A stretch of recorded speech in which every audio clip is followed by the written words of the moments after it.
This episode of the All About Nothing podcast is sponsored by listeners like you and Big Media LLC, encouraging you to check your voter registration. In a world where every voice counts, ensuring your registration is accurate and up to date is the simplest, most effective way to guarantee your vote is heard.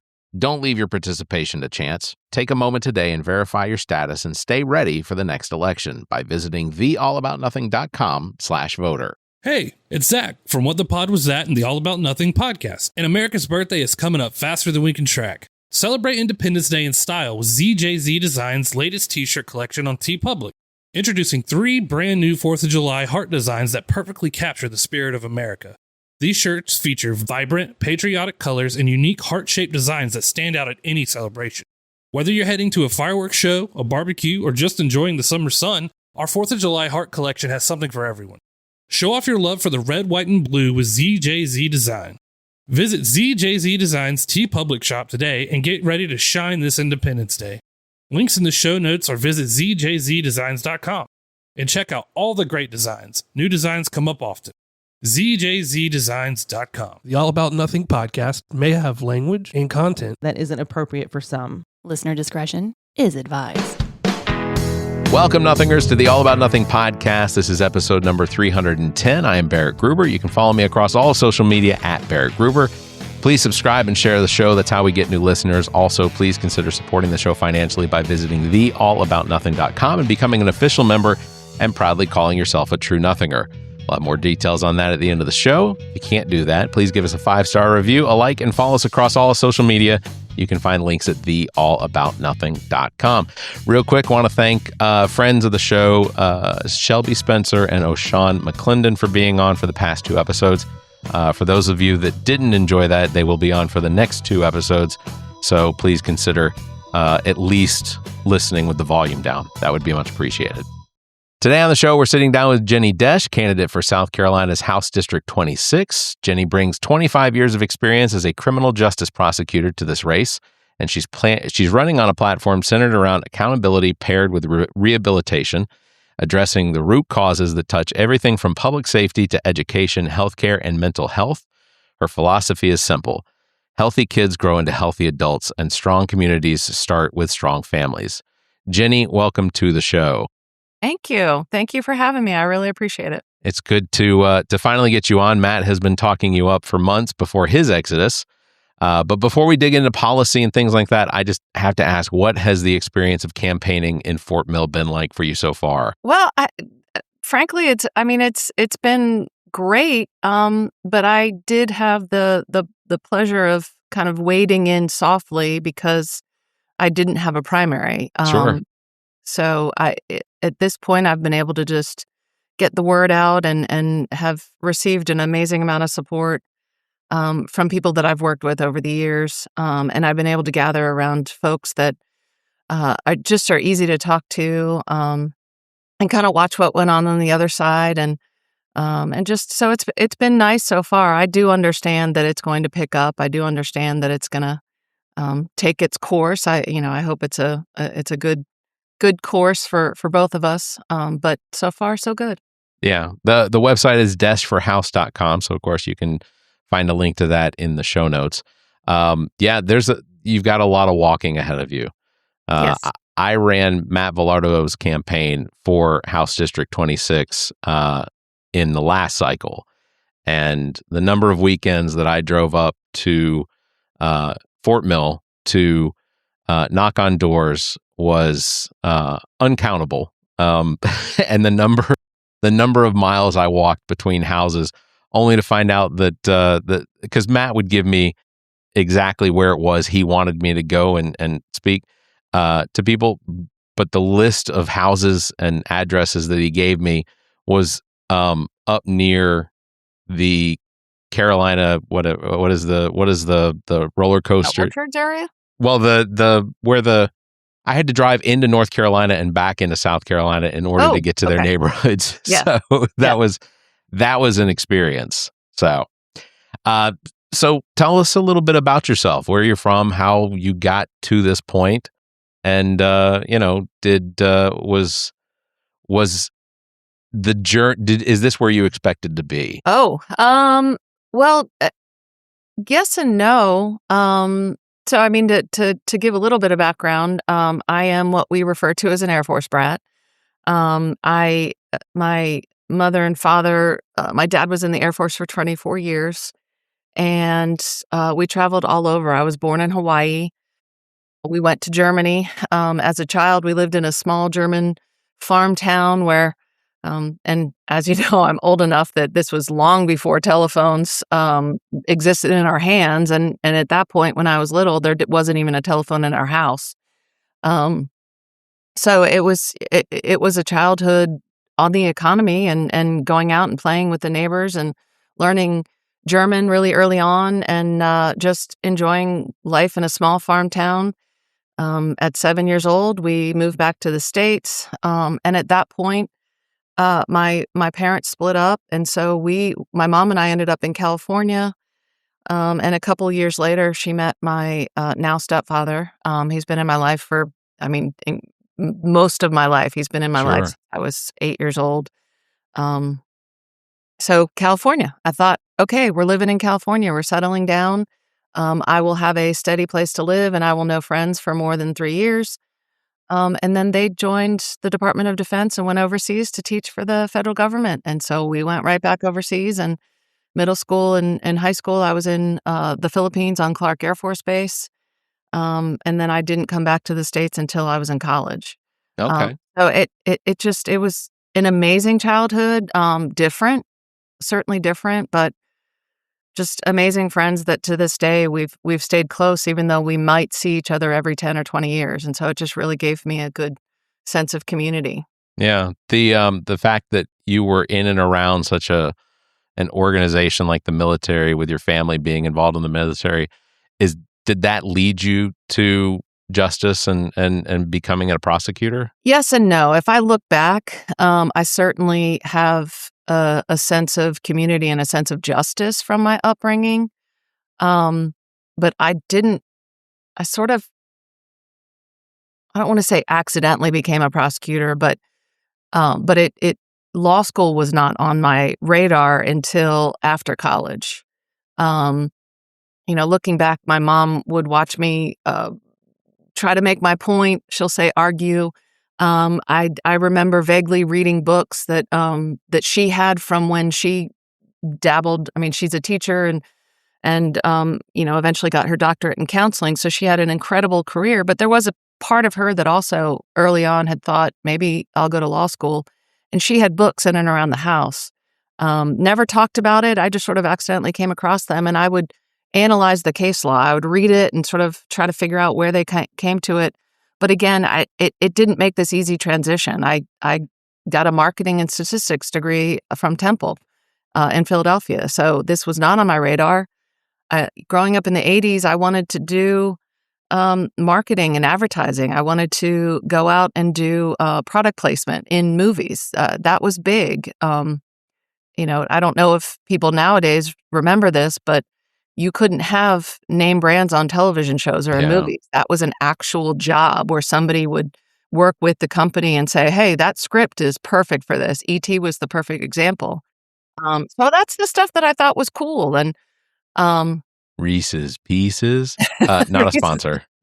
yeah, M&M's really sort of dropped the ball on that one. But it really, it's like very cool. It was just, those were the things that were prevalent when you were growing up in the 80s. Alex P. Keaton on television, The Market. And so I worked a couple of years in business, and it just didn't seem, it was a paycheck, but it wasn't fulfilling. And so I was in restaurant work. I loved it. I loved being around people. I loved the flexibility. And my mom just sort of in the back of my ear was a little bit of, what about something like law school? And so I applied, I went, and it's funny to say this because a lot of people don't know this about me unless you really know me. But I'm wicked shy. And I'm going to use wicked because I went to law school in Massachusetts. I'm wicked shy. So I found myself going to law school, but wanting to do something that was estate planning or wills or trust, something that I could help people, but I didn't have to put myself out there. Sure. And then as you do, you have to do trial work or you have to do mock trial if you're going to learn anything. And so I went in and just did awful. I was terrible at it. I was awful. I could understand what the issues were that they were giving you as a softball in a scenario, but I answered all the questions. So if I was going to get up and cross-examine someone, I would think in my head, okay, I'm supposed to make an issue of this, but I know what he's going to say.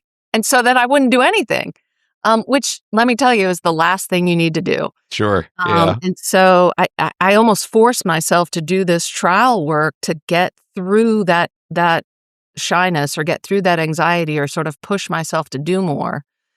I got an internship with the DA's office in Springfield, Massachusetts, and it was on from there. When I figured out that I could be in the system and help people, I was hooked. Debate club in high school at all? Nope. No, not at all. Not at all. Not at all. I loved arguing with people. Well, let's talk a little bit about your platform and campaign. You've spent 25 years as a prosecutor with the 5th and 6th Circuit Solicitor's Office. 16th and 5th. Yeah. Yes. Yeah, 5th and 16th, right. What first drew you to that work? Like, what was it that, you moved from law school, but how did you wind up saying, okay, prosecutor is what I want to do? When I was still in Massachusetts, between my second and third year of law school, I got a job at the DA's office. And in Massachusetts, they have a different system. They have a superior court and a district court. And as a third year in law school, you can actually do something as long as there's a senior attorney with you, a legal a licensed attorney with you. So I could go into the courtroom and I could do arraignments, which is essentially what you see on TV, where the person comes in and the charges are read and they either waive arraignment, which is the reading of the full charge, or they read the full charge and then they have a bond hearing. So I was able to do that as a third year in law school, and I did it most of my third year. I also had the ability to go in, and they had programs. We had a clinic at school for the EEOC, so I did that as well. So I was able to do civil and criminal, and kind of get a basis of what I wanted to do. Criminal, I was hooked on criminal, and I don't know that I ever really considered doing defense work. I respect it tremendously, and I believe that it is so important to have good defense attorneys because it really is about the transparency and the truth in the system. Yeah. But I fit naturally in that state environment, or up there it was the Commonwealth environment. And when I was still in Massachusetts, I worked 4.5 years up there. And I was able to do juvenile justice up there. I was able to I was a prosecutor, but for the Department of Revenue for a couple of years. And my job was to prosecute people who did not pay their child support per the order. But the reality is, by the time you get to prosecution, you're dealing with jail. And we really wanted the money to go to the people. So I would work hand in hand with the Department of Revenue folks to work on the civil side first. Like, how can we get this person into court? How can we get these orders? How can we get them to pay? What do we need to do? And so I really learned a lot behind the scenes as to fixing the problem first before we got to prosecution. Yeah. And so it was such a collegial environment. There was so many programs that we could use or we could access, that they were incredibly good at the ability to identify issues. And so that was my basis. I found myself moving down here. I had taken the bar, and I was moving down here. And at that time, we didn't know where. It was just moving back towards South Carolina, or moving to South Carolina. And I applied for then, Tommy Pope was the solicitor, and I liked what he and Kevin were doing. I liked the system they were running. I liked what they said about how we intervene. And so I applied for York County and for Greenville County, and ultimately picked here, and then worked for York County for 19 and a half years. And Goodness. so it's a passion. What does it feel like to know you've worked as long as you have and still have years ahead of you before retirement? Well, it amazes me. I feel sometimes it feels like just yesterday. And then I look back at how many things have changed over the years, and Sure. I had my first peer become a judge recently, which is amazing. Um, and a lot of, and it's just, there's so much more to do. And I don't know that would be prosecution forever, but I love what I do. Moving to Columbia and working in Columbia for Byron Gibson has been amazing. It's a completely different environment. It's given me an additional perspective of how all of South Carolina works, and it's just been pretty amazing. But yeah, there's a lot left to do. And there's a lot of years to do it. When people tell me they've been practicing law for 45 years, it blows my mind. Like, I can't imagine that. Well, during your career, you've helped build a domestic violence unit. What gaps did you see that made you think that work was necessary, and what did you learn from that? That's a really long conversation. Let me try to. Okay. So, domestic violence is what I specialize in, and I have such a passion for helping people. But when you're in domestic violence for any length of time, what you see is so much counterintuitive behavior that if you're not in the system or you're not in the situation, you don't realize. And what I mean by that is this. If you think about domestic violence, there are two categories. You have people that come from healthy backgrounds that make the easy decision, and they say, if anybody hits me, I'm out. I'm out of there. I'm leaving. I will not accept that. Or they'll say, I don't understand why people leave. Those people need to be prosecuted. They need to be thrown in jail, and they're terrible, and they need to be away from society. Those are extremes without understanding the real dynamics of what happens. And I have certainly seen plenty of times where the person who says, if I'm hit, I'm out, then they have a friend that's in that situation, or unfortunately, they find themselves in that situation, and suddenly they realize, oh, wait, it's not that easy. It's not that easy to just completely upend my life and tell everybody that this happened to me and have them judge my spouse or have my kids ask where their parent is. And suddenly there becomes this huge gray area where they're open to other options. And that gray area is what I want to teach people about. That gray area is where most of the prosecutors or law enforcement or defense attorneys live. But it's really important to understand that is where we need to fix people. There are people that grow up and it's a generational problem. They saw their parents have abusive relationships, and then it becomes normalized. And then when they're in it, they don't know how to do it. They don't know how to talk to each other. So we have a lot of people that are two people that have grown up in very tumultuous homes for various reasons, and they come together and they trauma bond, but they just really don't know how to interact with each other. They don't know what a healthy relationship looks like. And that's where you start seeing the cycle where they call for help, they get help, they return to the situation, they don't have help, it escalates, things are okay for a little bit, then it escalates again, and that cycle starts over and over again. And so the gaps I saw in the system were that there just had to be a tier of ways to help people based on what their needs were. If anybody knows me, they hear me say, meet someone where they are.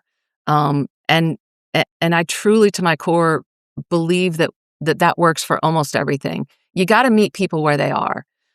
It's one thing for me to look through the lens of my own life to try to help you, but that doesn't do any good. If I don't know what you're going through, if I don't know your perspective, if I don't know what you need, then me trying to decide what's best for you based on my own perspective is not effective. And so that was the biggest thing that we could put in place. The other most obvious part is when you're dealing with people who have unhealthy attachments or don't know what a healthy relationship looks like, you have to hit things quickly. You cannot have an arrest happen, a bond given, and then wait 4 to 5 months before you intervene. Even a person who is willing or able to leave an abusive relationship, the last thing they want to do is come back to court 6 months to a year later. They've moved on with their life. They've solved their own problems, so to speak.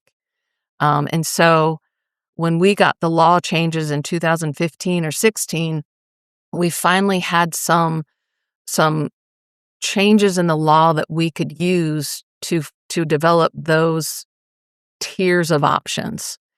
And I don't know if you know much about the history of the domestic violence laws, but in 2006, it's criminal domestic violence, and it was based on offenses. So first offense, second offense, and third or subsequent offense.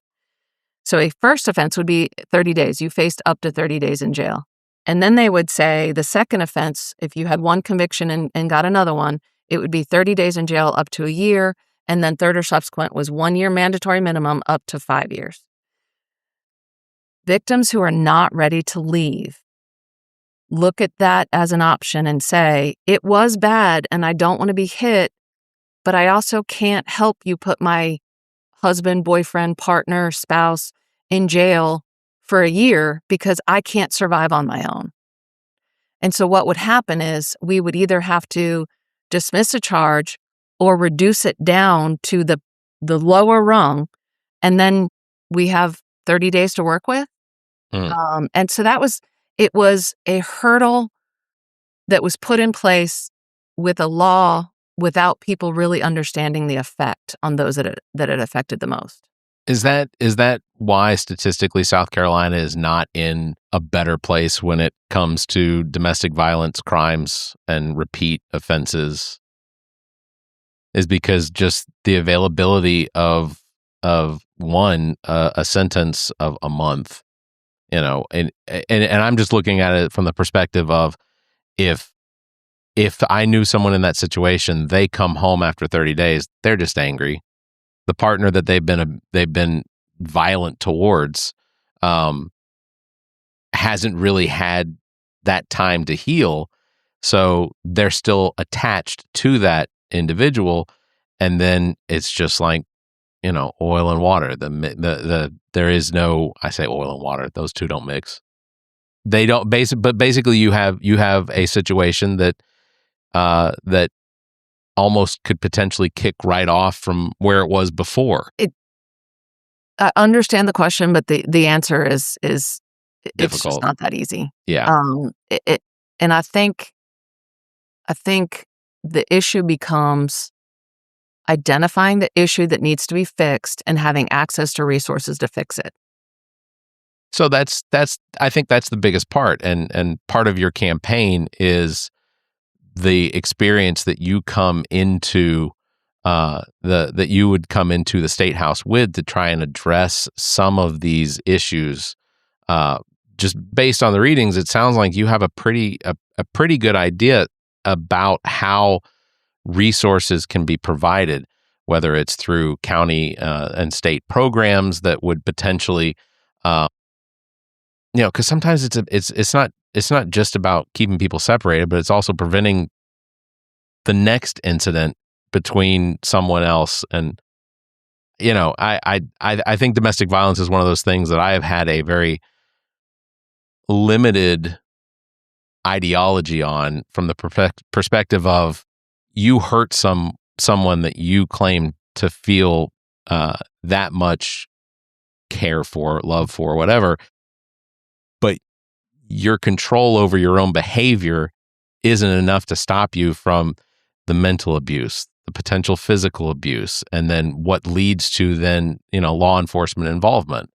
I have a disconnect from understanding how those things progress up the chain, and so like I know here in Columbia we have women's shelters for women and children that have left abuse situations in order to get away from, and these are secret places. Like, the only reason I even knew these existed was because a long time ago I was dating a girl that lived next door to one of these homes, and when she told me what it was, I said, this is supposed to be a secret. I don't need to know. I don't need to know that's where they live. But I think that it's exceptional that you as a candidate have that in your back pocket, as far as, your experience and the fact that you've already built domestic violence units during your career. What are some of the ideas that just to tell our listeners, that you have from the state house legislative perspective to try and improve this for the state, or for Fort Mill just in general? No, that's a great question. And it is the large part of my why.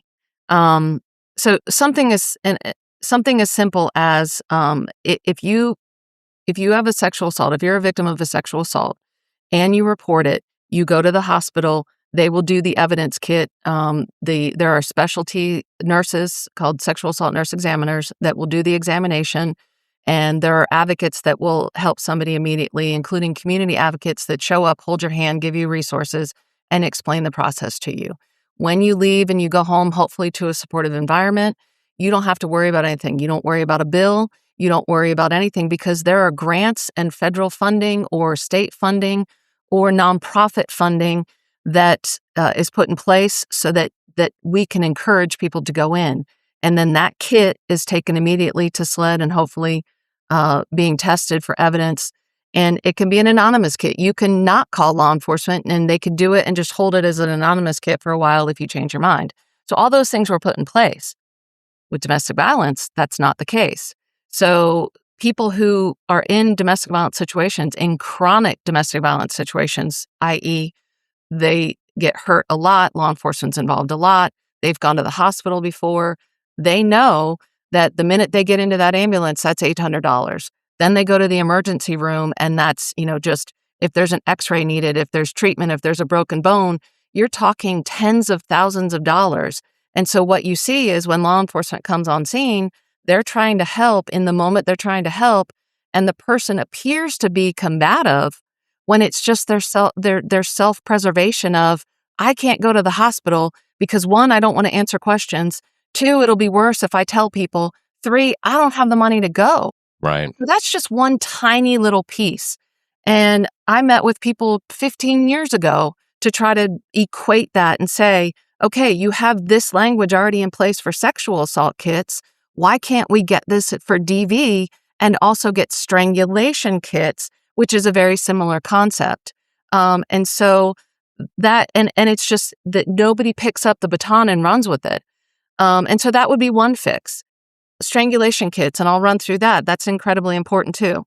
When you look at studies for indications of future homicide for intimate partners, strangulation is the number one indicator of future harm. That doesn't mean you're going to die by strangulation. It just means that's the number one indicator.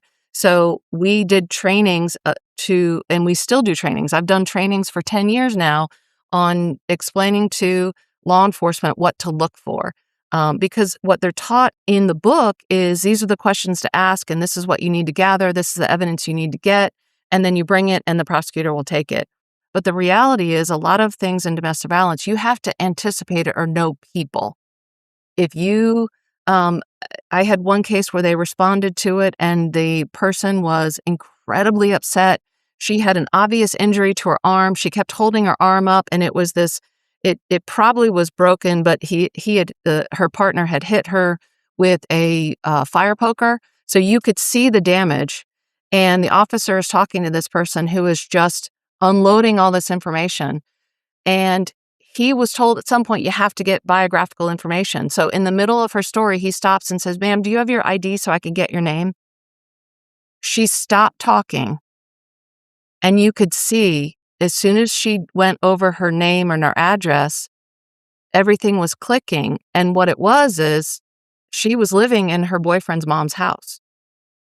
And if she told on her boyfriend and the boyfriend was sent to jail, where's she going to live? Right. And it wasn't that anything went wrong with, I mean, that's what the law enforcement officer was told to do. But it was just this, once you give that moment of, oh my gosh, what are the consequences? Then suddenly it becomes, what am I going to do? Where am I going to go? I can't live. I'd rather take the abuse that I know than end up on the street with what I don't know. And so that's something that needs to be changed, is the ability to have those resources, find ways to get people the medical help that they need without a drain on us as society, but also not a drain on the person that needs the help to begin with. And so those are nuances that need to be talked about. And strangulation kits are similar to a sexual assault kit. So if there's an allegation of the impeding of the airway, smothering or strangulation, when that allegation happens, it is a detailed report that comes with diagrams where the expert, the forensic nurse that is trained in evidence and medical pieces of gathering that evidence, they can look at the diagram, they can note the injuries, and they will note things like hoarseness of voice, or any other indication that would show the level of strangulation. Because if you ask somebody, hey, did you pass out? They might say no because they don't know the answer. Yeah. And so it really does take, when you are in a hospital environment or a clinic environment, and it's a forensic nurse as opposed to someone in a uniform with on scene in the middle of everything happening, you might be able to process that information and give a much more detailed answer to questions that are being asked for that purpose. So that's something that needs to be funded. And we have task force that have tried to figure out. There's a strangulation bill that has been an attempt to go in front of the legislator for, I think, the last 3 sessions. Don't hold me to that, but at least the last 2 sessions. And there's not enough support. And whether or not that actual language of the law needs to be put in place, there should at least be a debate on why it's important and what we could tweak. And it can't even get debated.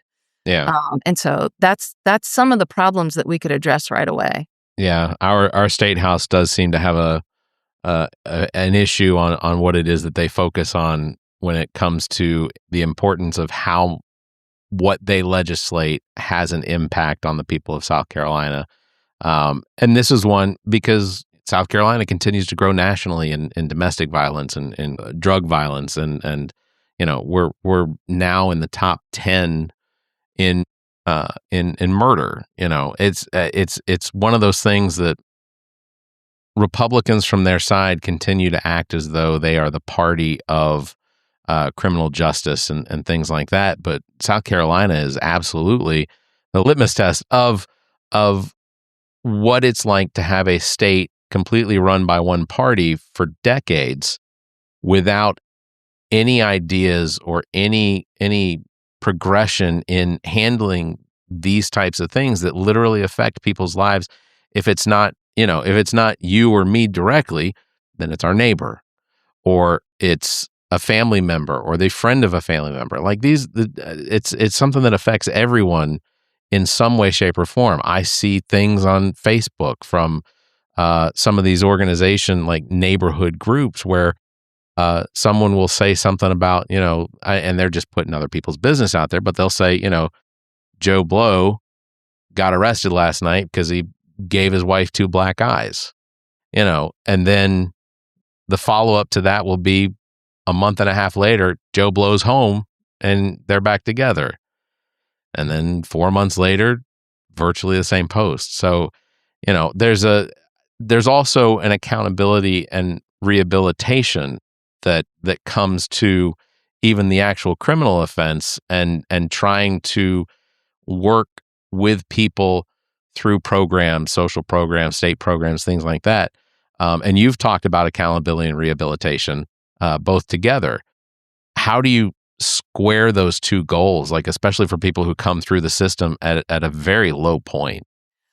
You asked me earlier about the purpose of putting together a unit or what changes we made, and that kind of helps answer this question. When we got the change of laws that was based on the red flag factors of what leads to domestic violence or identifies issues of domestic violence. That was the big change when Nikki Haley got the task force, and the entire all the representatives from around the state really studied what it is that has this pattern of behavior that we could identify. And they put together, it's not an all-inclusive and it's not perfect, but it gave us enough that we could get some teeth into it. And I was incredibly fortunate that Solicitor Brackett gave me some autonomy to sort of go around and meet with all of these groups in our area. And to everyone's credit, when I picked up the phone and said, Chief Magistrate, can we get a meeting with the magistrates to see how we could tweak our bond laws to address some of these issues? She put it together immediately, and all of our existing bond judges at that time sat in a room, and we had several meetings of this is what they saw, this is what they had resources to do, and this is why we were doing it. And law enforcement training, we had training after training, and it was trying to figure out how we could to intervene and why I might make a decision. And so when we put together our unit, we wrote some grants, and the financial person in the office was incredible. She was just so attentive in getting financial grants for our office. And so we were able at the heyday put 10 people. I had 3 investigators, 3 prosecutors, 3 advocates, and a paralegal. And we were able to hit things immediately. So we put in systems where if there was an arrest made, the law enforcement advocate would immediately get on the phone with that person, give them an idea of resources. But for me, they would do the lethality assessment and ask the questions when it was fresh in their mind, and they would pull any other reports or any calls that had gone to that house or with those parties. And then all of that was given to the bond judge. The bond judge made a ruling, and then all of that was given to our unit immediately. So we would have the ability to look at a case within 72 hours, if not sooner. And so that was really stemming the tide, because now, even if the person recants or calls to drop the charges, we had everything in front of us. And so we had the 911 call, we had the videos, we had the reports, we had the pattern of behavior. And so we were able to sit down. And so if that person wanted to drop the charges, they would come in physically and talk with me and tell me.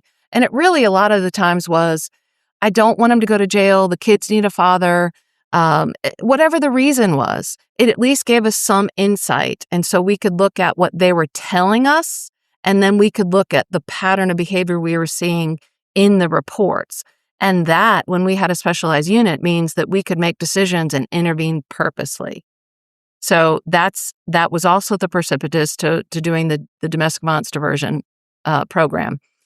We had talked about it years before. There was a coordinator in the office, and I would brainstorm about how we could do these things. And the minute we got the change in the law, we went to it again, and we developed the program with risk assessments and plans and with input from everybody. It's not something you would do over a victim's objection, but it's all of those cases in the middle where we could identify an issue that could be fixed, but the victim is probably staying in the relationship for whatever reason, no judgment. And a lot of the reasons could be that chronic abuse that they grew up with.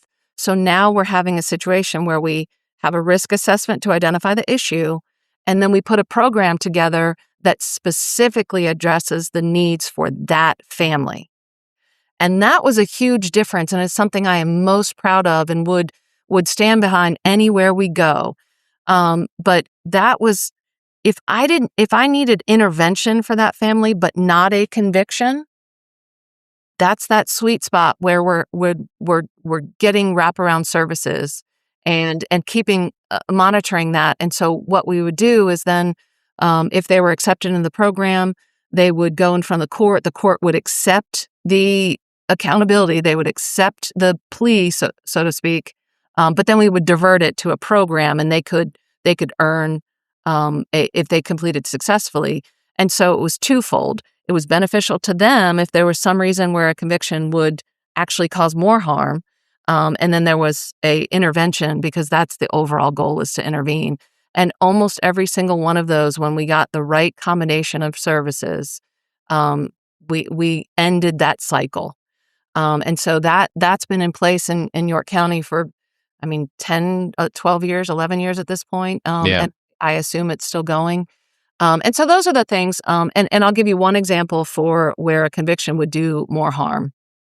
There was a case years ago where it really was incredibly toxic to the point where the kids were going to school and having issues.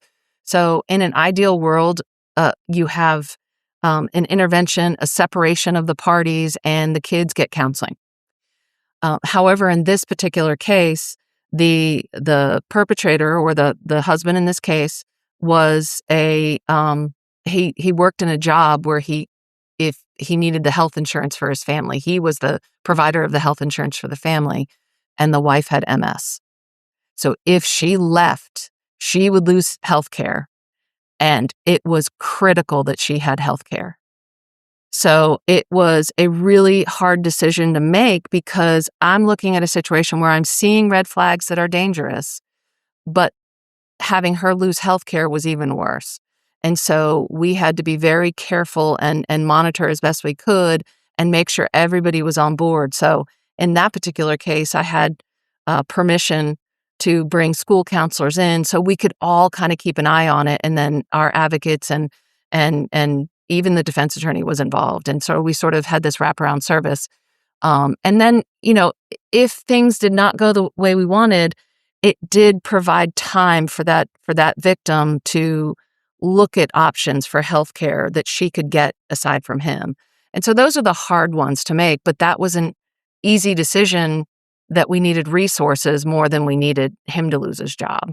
Yeah, if you don't know those things, you might have an opinion as to what that decision was. Yeah, absolutely. No, and ultimately, I know me, I would have had judgment on exactly how that was potentially being handled from the prosecutorial side of things. Like that would have been difficult for me to sit by and go, why are they letting this guy stay? Right. You know, I want to jump over to education. Your platform emphasizes investing in education for pre-K through graduation. Yes. What specific funding or policy priorities would you push for that the state is not doing now? Well, I mean, there's been a push for vouchers for so long. I remember talking about vouchers with a current representative that's been in office for, 15 years at this point. And I know that was one of the things that was important to him years ago. And I know why people want to do it, but to me, it's just so detrimental to the overall goal, which is keeping kids educated and healthy. And if you look at the history, and you can go back to kind of the Reconstruction era of how, coming out of the Civil War, and then again through this cycle where there was the Constitution that was written and how the power was divided up. And then you have this cycle of success of minorities, and then a sort of a retribution of that. And then you come up to the 60s, the 1960s, and this cycle continues. And you see this history in South Carolina where instead of integrating, or instead of really just having a across the board access to education, you start seeing that people that were uncomfortable with that going into an environment of integration, they would pull money out and they would put it into their academies, or they would put it into their private schools. And so then you just see the moving money from public education into a private arena. Then you see public education do exactly what they want it to do, which is continue to decline. And then you can argue, hey, look, public education's bad. I need to move my kid to a better place. And so it's this cycle that is unnecessary. And a lot of it just has to do with perspective and almost marketing, right? And so it's easy to say, for my child, I want my child to have the best of everything. And public education doesn't do that. So I want to be able to take my tax money and put it in a place where I know my child can get a good education. And that's great when you have the resources. But the idea is public education is for all of the public. And it's not realizing that if I'm living in a nice neighborhood and a nice house in Fort Mill in a nice area, it's easy for me to say, look at all the kids around my kids, and this is what I want for my child, and I'm a parent, I get to decide those things. The big thing I want people to realize is if you don't give access to resources to every child, then it might be good when you're in your little bubble that your child had resources and your child is healthy and your child is surrounded by healthy kids, but they're going to leave your bubble at some point. Yep. And if they leave the bubble and they don't know how to deal with other people that aren't like them, or if they're in an environment where other kids have not had healthy upbringings, then you're not setting people up for success. Mm-hmm. You're setting up society for failure. And so the main issue for funding is if you have a specific need and you have resources, then by all means, send your kid to a private school. We're seeing sports academies all over the place. If I have a child who's exceptionally gifted and I know that there's a potential that if I focus on that gift and give that gift or that opportunity for my child to get specialized training in that gift, then that's going to set them up for their professional life. Then if I have the resources, I'm doing it. Yeah. But if I just want a general, everybody good, everybody get along, everybody live in an environment where they have other people and other perspectives, that's my choice. I want my children to grow up in a diverse environment, not because I'm particularly liberal. It's because I know that when you grow up in a diverse environment, it makes you resilient. And you see perspectives that you don't get when everybody looks and thinks like you.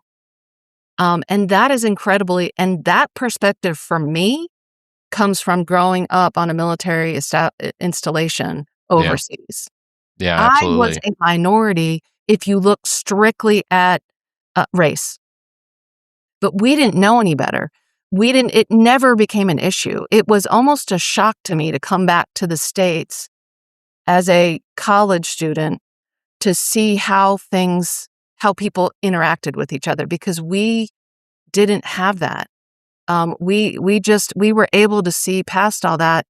And it just has made such a difference. And so when I see opportunities for my children to be around diverse environments, I love it. I love it. It has made them incredibly strong and resilient kids. Even at 5.5 years old, my youngest can talk to anybody. And it's good to see. And I wish everybody had that opportunity. Yeah, I think that's one of the things that our country has really lost sight of, or at least one party in particular, that the diversity that the United States of America is something that makes it stronger. It's not a weakness. And I don't understand that mentality from the right that is constantly looking at diversity and equality and inclusion and seeing that as some sort of a handicap that is dragging us further down, when really it's an emphasis on what we're doing with our educational system. I have such an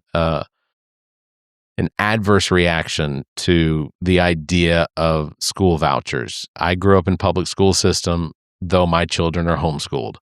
And it isn't because I don't think that they would get the best education that would be potentially available to them in a public school setting. It's honestly, when my son was coming up through school, it was a fear of the dangers of some of what was going on during his years of going through school, which was they were having bomb threats on a daily basis. There would be social media posts from kids that were threatening to come into the schools. The schools would go into lockdown for 2 and 3 hours a week. And to me, the anxiety of that was overwhelming when it came to his safety.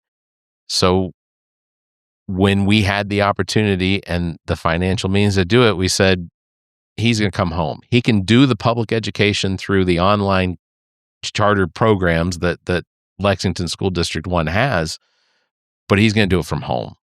It's too much to be constantly worried about it. And one of the things that people would always ask us is like, aren't you worried about the social aspect? Like the kid, he's not getting the social. It's like, we're going to make him get a job at 16, he is going to put himself. We are going to put him out in the world to make sure that he develops and he's quiet, but he makes friends with anyone easily. He clearly doesn't have in the back of his head any sort of prejudices about people or race or creed or sexual biases or anything like that. He just doesn't. He doesn't come across as that. And my daughters they're twins. They have sort of the same ideology. I can tell just at the age of 11 that they are very socially engaging and inclusive, and they have so many friends all over that social aspect is not a fear when it comes to it. But I hate the idea that our public school system continues to be this available money splurge that we can continue to take money out of it to give to charter programs and private schools that have no accountability of what it is that they're teaching or how it's being measured. And I hate testing. Like, I think standardized testing is probably, in my opinion, the worst way to validate whether a child has been educated. It doesn't. I was a terrible tester. I took the SAT better than 10 times to get the score that I did. And I took the ACT twice. No, I took the ACT once. And I did well enough on the ACT that I didn't have to take it again. But, I hate the idea of using testing to validate what teachers are doing. And then teachers are having difficulty getting raises, and then schools aren't getting funded because of the test course coming out of them and things like. But we're not doing any of that to private schools. We're not doing that to these vendor appreciative charter programs. And ultimately, if a charter school wants money from the state, do like everybody else that wants money from the state. File a grant. Hire a really good grant writer, and then that's where you get your money. And then don't be exclusive about who it is you let into your charter programs. That I have opinions. Yes. Well, let's also jump over to healthcare too, because I don't want to let you go before we talk about that. South Carolina is absolutely one of the unhealthiest states when it comes to regular healthcare and mental health, especially when it comes to our kids. You've said that healthy kids equal healthy grown-ups. What does that mean in sort of like a concrete policy term when it comes to like healthcare access, mental health screenings, or something else? I mean, the healthcare is obviously something that we need to address across the board, nationally, down to the local. South Carolina tends to make decisions based from the top down as opposed to the bottom up. And what I mean by that is, if you are wealthy and in power, you will see yourselves in those that are also wealthy and in power. And so that would be the CEOs of insurance companies, or that would be the CEOs or the C-suite of all of these decision makers. And so a lot of the deals are made across the board for the benefit of the C-suite of an insurance company, as opposed to the benefit of the healthcare workers and those that need healthcare itself. And so when you have insurance, you might complain about the fact that your deductibles are higher or the prices are up, but you still have insurance, and so you go get the checkup and then sit around with your friends and complain about the health insurance, right? But if you don't have it at all, Guilty. right? But if you don't have it at all, that's unacceptable. And so what we've seen over the years in South Carolina is, because of the messaging and because of the propaganda and the disinformation, is that the access to insurance, Obamacare or Affordable Care, was criticized so much that it became an identity. And so the poorest among us, the most rural, were okay with suffering and not having health care because they didn't want to have anything with the name Obama on it. they would be okay with the ACA not realizing it was the same. So you'd see all these social media posts or all these complaints and be like, oh, thank God we got rid of that. I have ACA, and not realizing, dude, that's exactly what it is. Or not realizing that Medicaid actually does good things, or Medicare is something you pay into. There is so much disinformation and lack of resources because people make decisions based on those that are in power, throwing words out and 30-second clips out about what's good and what's bad, that people are making decisions that are bad for them. And so, there's a lot of talk about how the churches will take care of you, or fundraise, or do these things. If you need help, then reach out to your neighbors. Yeah. But the idea is that government should be small, but it should be purposeful in taking care of people. I don't mean wasteful, but purposeful. So I would happily put my taxes towards taking care of people, because if I know people have access to health care now as a child, then they're going to grow up healthy, and I won't have to fix something that is more expensive later. We need proactive care, not reactive care. And that is a huge problem, because the people that want to make the money are the ones that are making the decisions. And the people that need the help are being told those decisions are best for everybody, when the reality is it's the worst for it. And so to me, that's just a no-brainer, that you start from the needs of the people and figure out a way that makes it efficient and that it's not wasteful. And then you make healthy people early, so that you don't have to fix problems later. What are some of the gaps that you see specifically as far as healthcare access for people in District 26 that Columbia is definitely that Columbia is overlooked? I don't want to say definitely, because it's not. That makes it sound like it's on purpose, and maybe it is. But that's Fort Mill is Fort Mill. Healthcare access is something that we do have, for the most part, right? So we have. If you have the money. Right. Or we have access to buildings. We have brick and mortar buildings. Yeah. So the idea that if you have money and insurance, there's plenty of places you could go, brick and mortar, urgent care. So in that aspect, Fort Mill itself is in a good place. There are gaps, however. There are rural parts of 29715 area. And there are lower income parts. And I think far too long people have thought of it as us versus them, just like everything else, us versus them.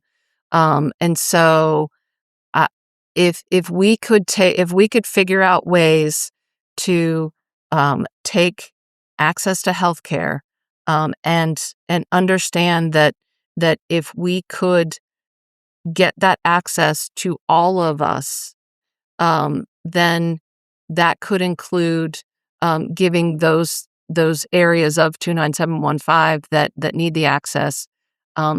There's got to be a way that we can, instead of the insurance companies ruling, for instance, insurance company owns the clinic and owns where you get your pills. Like, they control the price of the pills. They control the research facility that wants the patent, that wants the money for the pills.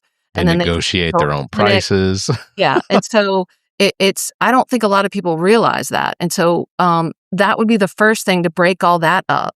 And so that would trickle down. It would potentially help those of us that have insurance to come back down to a reasonable amount.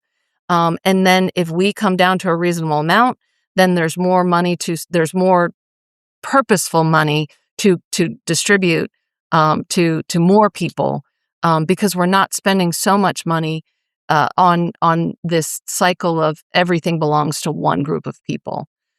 There is absolutely no reason that we should have billionaires and now a trillionaire, and there's people that don't have health care and don't have food on their table. And that should not be a right versus left conversation. No, absolutely not. It should not be. It really is outrageous that we have a trillionaire and that rules change for that person. And it's unbelievable that we can't, as a society, realize that we can do both. We can be responsible with taxpayer money, and we can fund healthcare for the least privileges us. Absolutely agree. And when it comes to healthcare, sometimes one of the things that the conversations that I had with some of your constituents specifically was the infrastructure of healthcare. And you talked about brick and mortar, but emergency services in Fort Mill, because of how that particular District 26 is spread out and how 77 cuts through and creates this sort of situation where if someone needs emergency services on the northern end of your district, the potential that they would go into North Carolina to have services done. And a lot of people, I get it. They live close to Charlotte. The commute to Charlotte for better paying jobs and things like that is going to happen.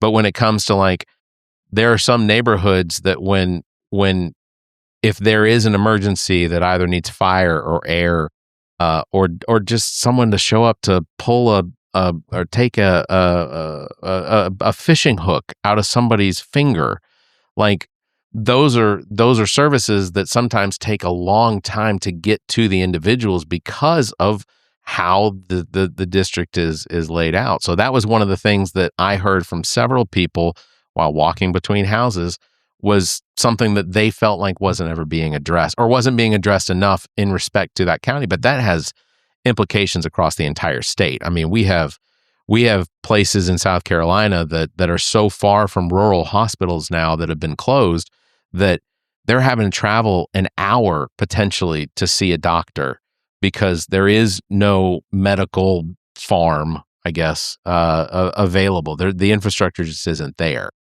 because we continue to see state-run hospitals get bought up by these Prismas and Lexington Medical Care and things. And, you know, so we're having that issue.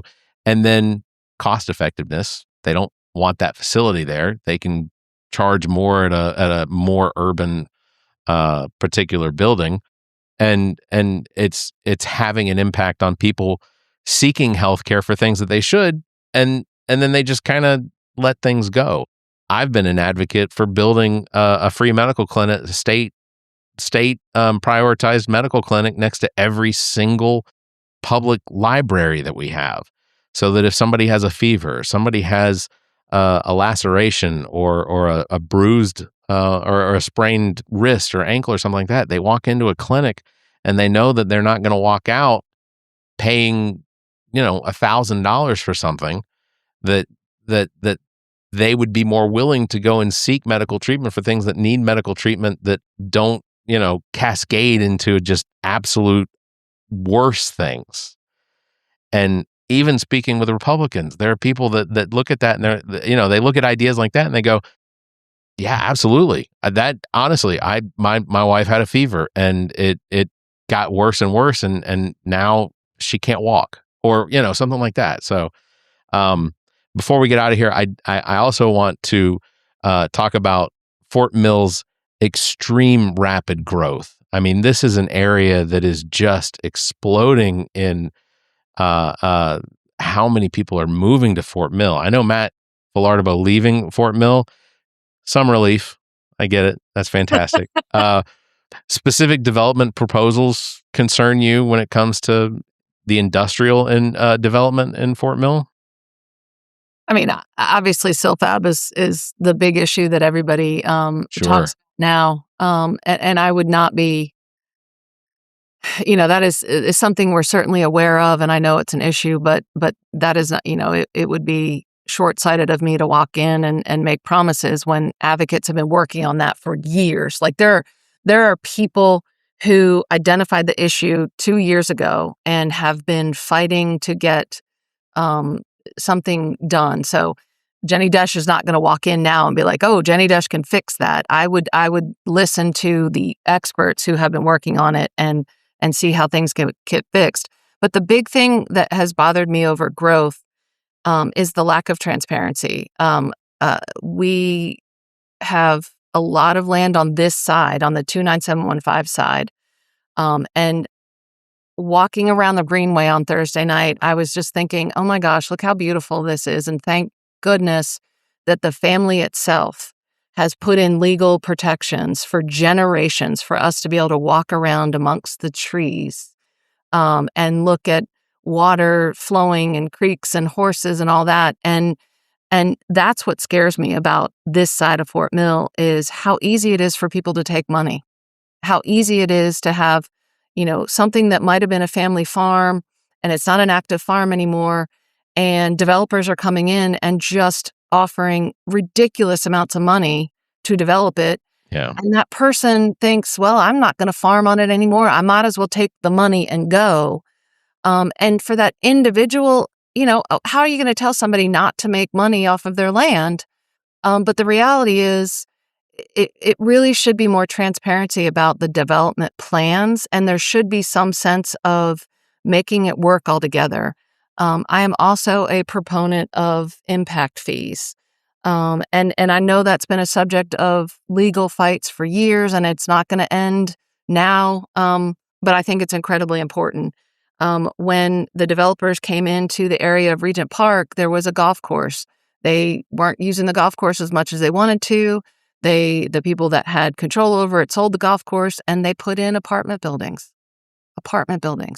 So yes, they wanted apartment buildings because they want the money. They want the people to come in, but that is an exponential growth without the ability to sustain the growth with infrastructure. Right. Because instead of one house that's owned or even 20 houses that are owned and taxes are coming from that property ownership back into our infrastructure, or if it's a developer that comes in and builds the house, the impact fee is, yes, it's given into the person that buys it, but that impact fee goes to infrastructure. Now we've got a bunch of buildings in parking lots or a bunch of buildings on old golf courses, and how many people are in one apartment building? 500? 1,000? Right. Yeah. So now we've got 1,000 more families that potentially have children that are going into the schools, but there's not the tax base. And if you build anything on a fee in lieu of taxes to incentivize them to come in, you don't have the tax base for your infrastructure. Well said. So it's really, and to have that decision made by people quietly, and then when they get called out on it, go, it wasn't me. Yeah. When the receipts say, or you had the opportunity to come to the meeting where you could have voiced your opinion then. Yeah. No, you're absolutely right. Yeah. And this idea that a developer or a business can come in anonymously and the public doesn't really know about it until it's already a done deal, that's a problem. I get the arguments. I am a lawyer. I can read between the lines. I can read the lines. Like, I understand the arguments on both sides. But it really is a problem when decisions are made by people who don't live here. Data centers is going to be a huge problem. And going to a NAFO softball game to watch a friend of ours play, I heard people talking in the stands, and this guy was just he was like, yeah, it's great. It's bringing business to us, and it's bringing workers. No, it's not. Like, it literally is a building of computers, and that drains the water and the electricity that we have. And then if they build their own electricity plants, then they're just harming the environment. For the most part, they're using natural gas. Right. But he was convinced that, and it wasn't, for him, it wasn't propaganda. He believed the propaganda. And he's sort of spouting it to, the 30 people that are watching a game. And there was a woman who kind of challenged it for a minute. And she goes, oh, I thought they weren't good. And when he said it with such confidence, she was like, oh, maybe I'm wrong. That's scary. Inserted myself into the conversation. I was like, no, you're right. No, you're absolutely right. No, good for you. But that's going to be a problem that we're going to have to address. So yeah, 100, and just to make it clear, a 100 or 1,000 acre data center using enough electricity to power the state of South Carolina as a whole is potentially only going to have 30 or 40 people employed at it, because they got go-karts that they can rush around and replace hard drives, I guess. I don't know. It's insane to me. Well, Jenny, is there anything else you want to say before we get out of here? Because I know you are running against David Martin, and while I will say I think that David Martin, for the most part, was very friendly on most of my meetings with him. I did disagree with him on a number of the things that he promised on his first run for State House, and the fact that he did not deliver on them. How are we setting you apart from what the voters of 26 could potentially have? That's a good question, and obviously one that I think about a lot. David and I are friends. I've known him for years. We've known each other for years, and it would not have, it's not ideal to run against a friend of yours. I do hope it means it's a clean race. And, it's about policy and differences. And I too struggled a little bit when he got elected. I was incredibly supportive. I loved the idea. He and I have had many talks behind the scenes, and I thought, okay, he can get in, and he can follow through with some of these promises. But I think the reality is this: when you have a supermajority and everybody looks or thinks like you, it is really tough to stick your neck out, go against the grain, even if it's what's best for your constituents. And I think the redistricting argument was incredibly indicative of that concept. He could easily have looked at what the map said was split Fort Mill in half, right? Split it in half. So Baxter would be one federal district and our side would be another federal district. And to me, that was that's a deal breaker. If we have any control, that's a deal breaker. We are better together. And he could have easily done that. He could have said, for my constituents, because I saw all the comments, and the comments were all, please vote this down. Please vote this down. He could have easily said, no, for me, Fort Mill is where it needs to be. So I'm voting against this. But he chose not to. He chose to vote and then put out a statement that said, hey, I voted because I think we're more like Indian Land and Lancaster than we are Baxter. And so it's always that justification. Instead of having the hard conversations, instead of doing what the constituents are overwhelmingly telling you to do, it's not having the hard conversations and really sticking up. Now, 10 times out of 10 or 8 times out of 10, he could agree with what's being proposed by his party. But there are times where you have to have the hard conversation. You got to stick your neck out because it's what's best for your little slice of the pie. And what I saw instead was going along to get along and going along with the priorities of the loudest voices, but not what's best for his constituents. And that's where we're different. I have no problem walking across aisles or working. I've done it for years. This is an incredibly conservative area, and I was still able to change how we look at domestic violence prosecution and build programs and change how probation handles domestic violence because I walked into rooms and said, hey, can we talk? Can we talk? And all the people came to the table, and they might look at things differently. They might disagree with me. But when we had an issue that we all found was beneficial, we sat around the table and had the hard talks, and we figured out what was best for everybody. And that's the difference. You need to be able to identify what is best overall, and you need to be a voice in Columbia. Sometimes that is the voice of your people that is best for the whole state. Yeah. And so that is the difference. And I do wish him well. I mean, we're friends. I like him a lot. But he's very easy to he's easy to like. That is absolutely for certain. But in my opinion, you will not ever find me supporting someone that tells people that he won't be beholden to a party, despite all of the evidence showing that being the junior House representative in a supermajority, you have no say. You are going to be beholden to that party in order to keep your seat. And ultimately, that's what I saw time and time again was, even in my district, I saw, Carlisle Kennedy came and said, I won't be beholden to the party. And yet 100% of his votes were determined not by the people of District 88, but specifically by the party leaders that told him how he was going to vote. He never voiced any issues with it.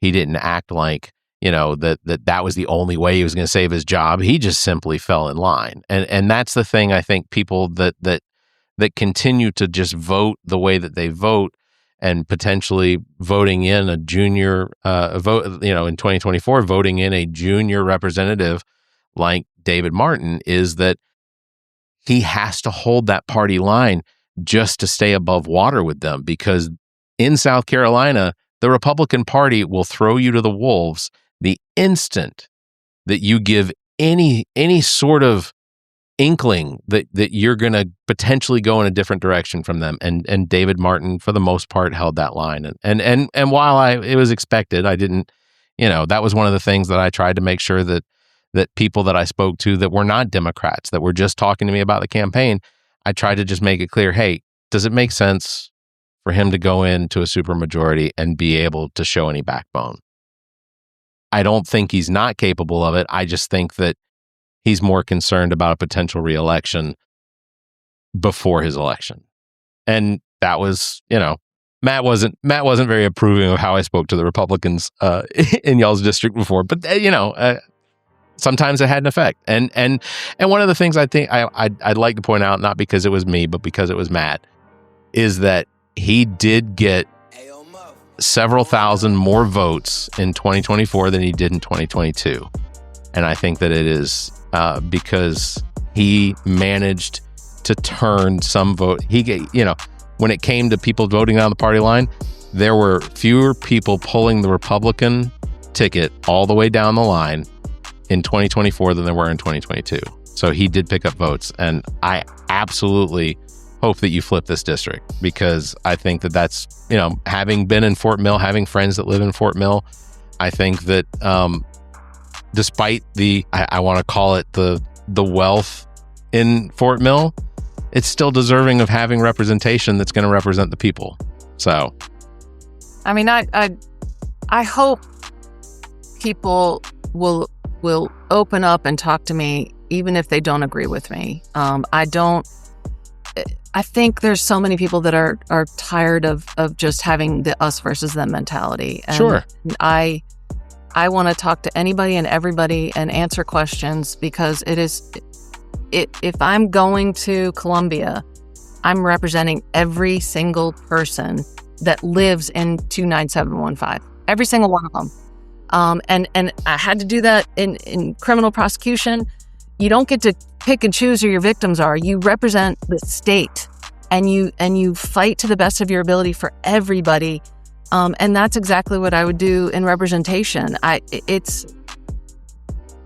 All of us are affected by the same things. We just might think of them differently because of our perspective. And so to limit yourself to a party and not fight for the people who are the best people to voice what's best for your area is extremely limiting. And I hope people are beyond that at this point. We're at a precipice of our nation right now, and it's something that we need to address as a society, and hopefully they'll give me a chance to be that voice. Well, I remind my Democrat friends and my Republican friends the same thing. It's not us versus them. It's them versus them. We're just the victims. So, Jenny, thank you so much for being here and taking the time to sit down with us today. It is clear how much your background and your time in Fort Mill have shaped this campaign, and I absolutely appreciate you sharing that with our listeners. For everybody tuning in, if you want to learn more about Jenny Desch and her campaign for South Carolina House District 26, you can head over to deschforhouse.com. You can find out more about her story, get involved by volunteering, and if you're able to, please donate to support the campaign through the link on the website. You can also follow along on the campaign trail on our Instagram and Facebook. Again, links in the show notes. Jenny, thank you again very much for joining us, and absolutely best of luck on your campaign. I hope to talk to you again very, very soon. That is going to wrap it up for this episode, number 310. Links to all of our past episodes, podcast platforms, merchandise, and social media are available on our webpage, theallaboutnothing.com. And if you think our financial model of giving away free content and entertainment is silly and you're in the giving mood, why not become an official Nothinger and support the show? Members get early access to this episode, as well as exclusive content. Visit members.theallaboutnothing.com, or you can find a link on our webpage. You can also give a one-time donation through the same link. If you'd like to be a part of the show, you can call and leave us a message, 803-672-0533. You can email the show at theallaboutnothing.com or join our Discord server. Links found on our webpage. Thank you very much, everybody, for listening. You all stay safe, be kind, and keep your hands to yourself. The All About Nothing podcast is a product of Big Media and produced and engineered by me, Barrett Gruber. Thanks to Cake for our intro music, Sick of You. You can follow everything Cake the band at cakemusic.com. Thanks to Muff the producer for our outro music. You can follow Muff on Instagram at Muff the producer. You can follow me across social media by visiting Linktree/Barrett Gruber. And you can follow Zach King on Linktree/AANZach. Want to support the show? Visit our webpage, theallaboutnothing.com, and become a member. There are several tiers available that give you early access to episodes as well as exclusive content. To find links to our social media, podcast platforms, and merchandise to support the show, as well as past episodes, visit theallaboutnothing.com. If you'd like to be a part of the show, you can email the show at theallaboutnothing.com, or you can call our number and leave a message. Dial 803-672-0533. If the time between these episodes is more than you can handle, check out our sister shows. What the Pod Was That with Carrie, Zach, and myself. Welcome to Wonderland with Me. Politically Speaking with Erica, Kirsten, and Emily. And Black, White, and Blue in the South with Dr. Jameel Brooks and Bill Kimmler. Please subscribe and share this show. If you're on YouTube, please subscribe and punch that notification bell. Thank you for listening, and hear us next week.